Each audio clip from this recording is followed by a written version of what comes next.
Hi, my name is Corey Krol, and this is Assignment 4, Race, Class, Access, Gender, and Equity for AEP 855 Educational Leadership. I'm going to start by summarizing two articles that I found. The first is called Inclusive Leadership, Critical for a Competitive Advantage by Malini Janakiraman. The actual article can be found at this webpage. Let's see, I'm going to start with several bullet points. The first is diversity without inclusion does not work.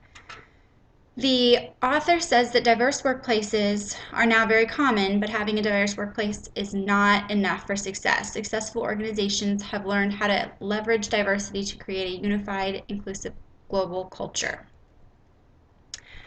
Global trends. This slide is discussing the fact that global trends are moving in the right direction for inclusive leadership.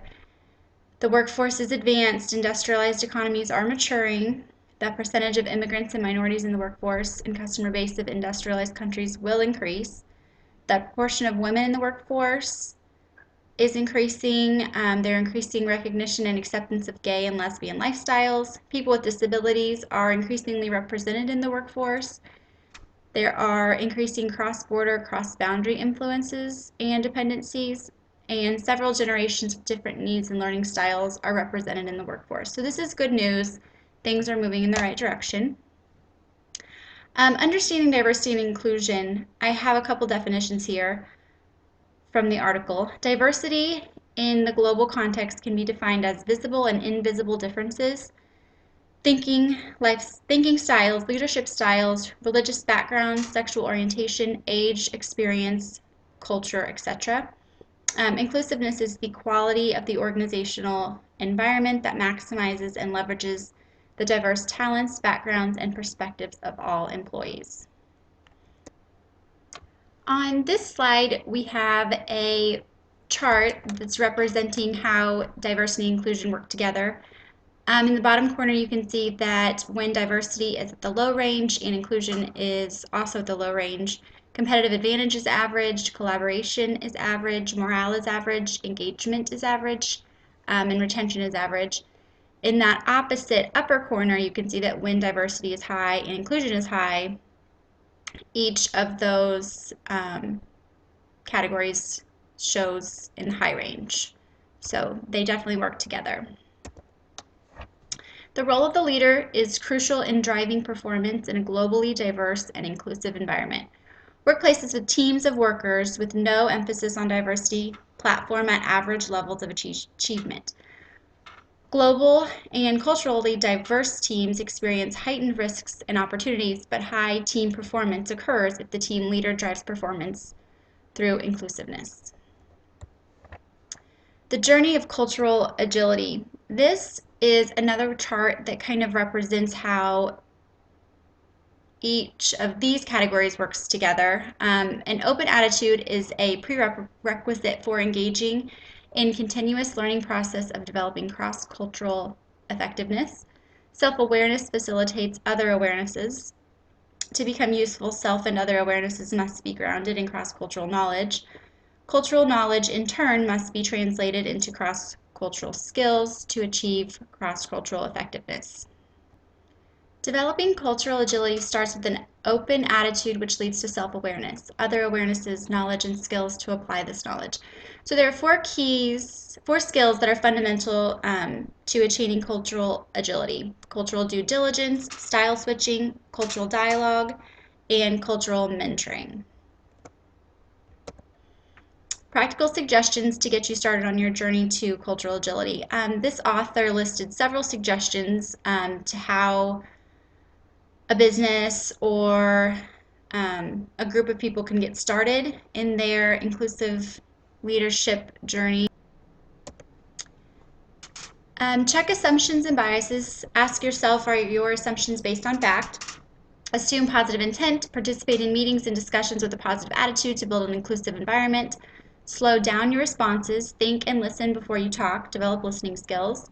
And scan social dynamics and interaction patterns for exclusion behaviors. Look at your team. Are some members more dominant while others more passive? And then how can you get those more passive participants involved? Treat everyone as your number one. Give everyone a voice. Deepen self and other awarenesses. Recognize your own behaviors and how it impacts other team members' behaviors. Engage and motivate others in learning about differences and experiences non-judgmentally. Some more suggestions were to engage in constructive conversations to prevent, reveal, and transform exclusionary patterns and behaviors. Go to meetings and discussions with a win-win attitude. Provide individual feedback and coaching to transform exclusion behaviors. Be forthcoming and let someone know when their nonverbal or verbal behaviors are exclusionary. They really might not know, so it's important to bring that to their attention in a professional way. Model inclusive behaviors in your sphere of influence. Leaders lead by example. All of those suggestions really just remind me of our text that we've been reading throughout this whole class. A lot of those ideas are things that we've read about. The next article is called Moving the Dial, Measuring Inclusive Leadership by Charlie Morrow. Again, there's a link for the full article. This is based off of this diagram right here. Inclusive leadership is not a new idea, but the author said that there was no real effective way to assess inclusion until researchers developed this inclusive leadership assessment model. So it's focusing on three main areas: leads self, leads relationships, and leads culture. The first one, leading self. Over the years, we've been taught to act as if we are colorblind and gender neutral, and that there are no differences exist between people. But these efforts actually limit us. Inclusive leaders recognize that everyone has unique perspectives and values, and that those differences can contribute to unique business results. So while everyone has a bias, these leaders minimize them by candid conversations and courageous actions, and by being personally vulnerable and open to learning. This was, I think, a really important point, rather than just masking that people are very different and, kind of band-aiding it and acting like everyone's exactly the same. Just using those differences in a positive way can be really, really effective. The next one is leading relationships. Inclusive leaders build great relations with others by networking broadly, adapting their style to others, and encouraging others' development. They acknowledge good work and build confidence while providing opportunities for growth within an organization. I think this is something that teachers do really, really well, just as leaders in our classrooms. We definitely have to take into consideration different learning styles. We are all about, adapting things and building confidence while the learning is taking place. And number 3, leading culture. Inclusive leaders build an environment in which everyone feels comfortable contributing their true self. This means building trust, respect, and feeling of safety within an organization. These leaders share responsibility when things go wrong and give credit when things go well.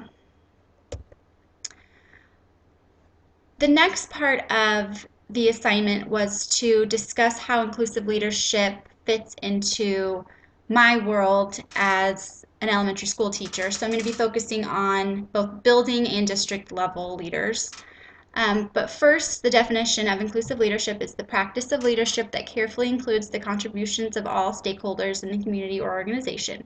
Inclusion means being at the table at all levels of the organization, being a valued contributor, and being fully responsible for your contribution to the ultimate result.